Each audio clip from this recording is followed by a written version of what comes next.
নমস্কাৰ, আশা কৰো সকলোৱে ভালে আছে। আজি এটা নতুন ভিডিঅ'লৈ আপোনালোকক স্বাগতম জনাইছো, য'ত আমি আলোচনা কৰিম ৫৫৫০টা পদৰ মেৰিট লিষ্ট কেতিয়ালৈকে ৰিলিজ হ'ব, লগতে ৪৫০০টা পদৰ কেতিয়াৰ পৰা ভেৰিফিকেশ্যন প্ৰচেছ ষ্টাৰ্ট হ'ব, আৰু অক্টোবৰত আপোনালোকৰ এপইণ্টমেণ্ট হ'ব নে নাই।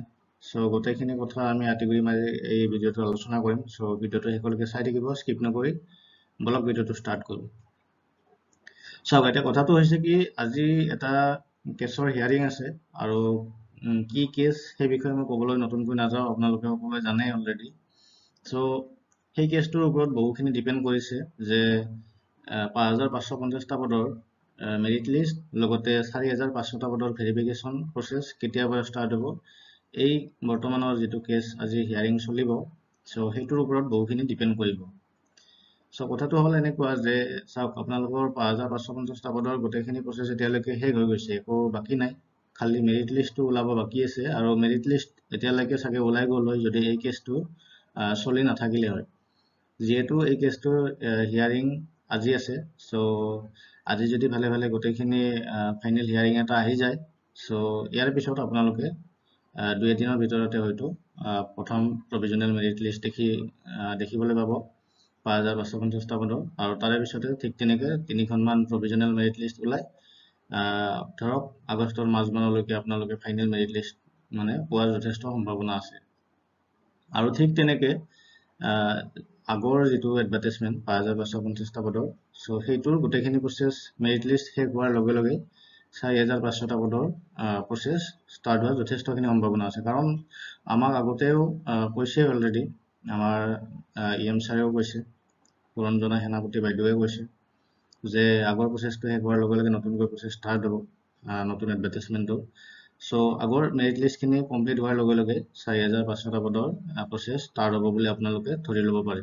আৰু আগষ্টৰ যদি আজি কেছটো ভালে ভালে ফাইনেল হিয়াৰিং হৈ যায়, একো যদি প্ৰব্লেম নহয়, বাকী ইয়াৰ একো নতুনকৈ ডেট নিদিয়ে, তেতিয়াহ'লে আপোনালোকে আগষ্টৰ মাজমানৰ পৰা আশা কৰিব পাৰে ৪৫০০টা পদৰ ভেৰিফিকেশ্যন প্ৰচেছ।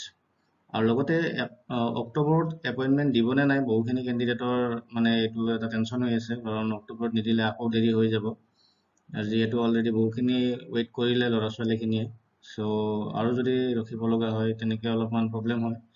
চ' সেইটো এটা ডিপ্ৰেশ্যনত আছে, সেইটো কথাক লৈ বহুখিনি কেণ্ডিডেটছ।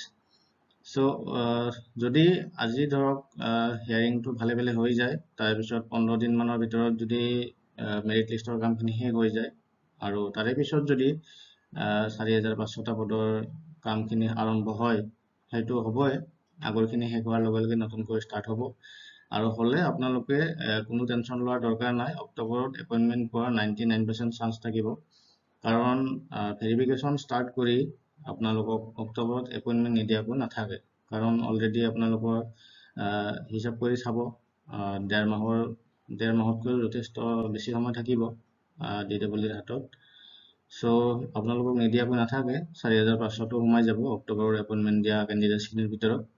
খালি এটা কথা আপোনালোকে মনত ৰাখিব যে ৪৫০০টা পদত কিন্তু এইবাৰ অভাৰলেপিং হোৱাৰ চান্স যথেষ্ট কম আছে, কাৰণ তেতিয়ালৈকে অলৰেডি গোটেইবিলাক ডিপাৰ্টমেণ্টৰ মেৰিট লিষ্ট প্ৰকাশ পাই যাব, আৰু মেৰিট লিষ্ট প্ৰকাশ পোৱাৰ পিছত সেইসকল প্ৰাৰ্থীৰ যিসকলে চাকৰি পাই যাব, সেইসকলে প্ৰাৰ্থী যদি এপ্লাই কৰিছিলোঁ, সেইসকলৰ নাম ভেৰিফিকেশ্যনত নাহে, আৰু কিবা কাৰণত যদি আহিও যায়, সেইসকলে ভেৰিফিকেশ্যন কৰিবলৈ নাহে। চ' যথেষ্টখিনি অভাৰলেপিং হোৱাৰ চান্স কম আছে এইটো এডভাৰটাইজমেণ্টত, নতুনটোত।